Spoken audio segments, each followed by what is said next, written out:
ఏం చేస్తున్నావు? హాయ్ అండి. రొయ్య వడ అండి. రొయ్య వడ ఎలా చేస్తావు? ఏం కావాలి దానికి?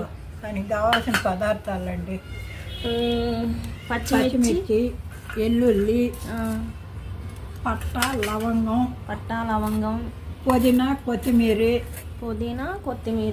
ఉల్లిపాయలు, శనగపప్పు, రొయ్యలు, అది ఉప్పు తగినంత ఉప్పు. ఇప్పుడు ఏం చేస్తుంది? ఒక ముక్క దంచుకోవాలండి. ఓకే, చేయండి. ఇలా అన్నీ దంచుకోవాలా? రొయ్యలు, మసాలా అన్నీ ఇవన్నీ దంచుకున్నది. రొయ్యలు ఇలా దంచుకోవాలన్నమాట. కొంచెం అల్లం పేస్ట్. ఓకే, ఇప్పుడు ఆనియనా? ఓకే, నెక్స్ట్ ధనియాలు.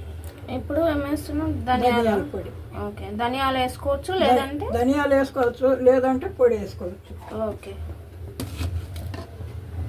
టేస్ట్కి సరిపడా ఉప్పు.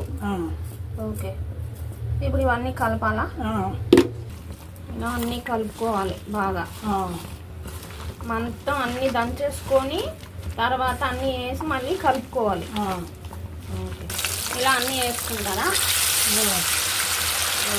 చేసేటప్పుడు మసి పెట్టకు.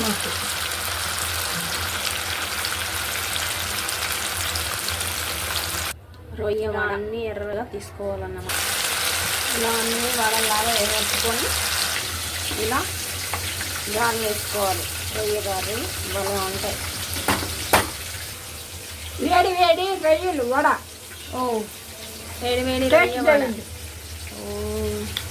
చూస్తుంటేనే ఎమ్మీగా సూపర్గా ఉంది. చూసారు కదా ఫ్రెండ్స్, మీరు కూడా ఒకసారి ట్రై చేసి ఎలా ఉన్నాయో కామెంట్ బాక్స్లో చెప్పండి. ఓకేనా? కొత్తగా మా ఛానల్ చూస్తున్న వాళ్ళు లైక్ చేయండి, షేర్ చేయండి, సబ్స్క్రైబ్ చేయండి, మర్చిపోకండి. ఓకేనా? బాయ్.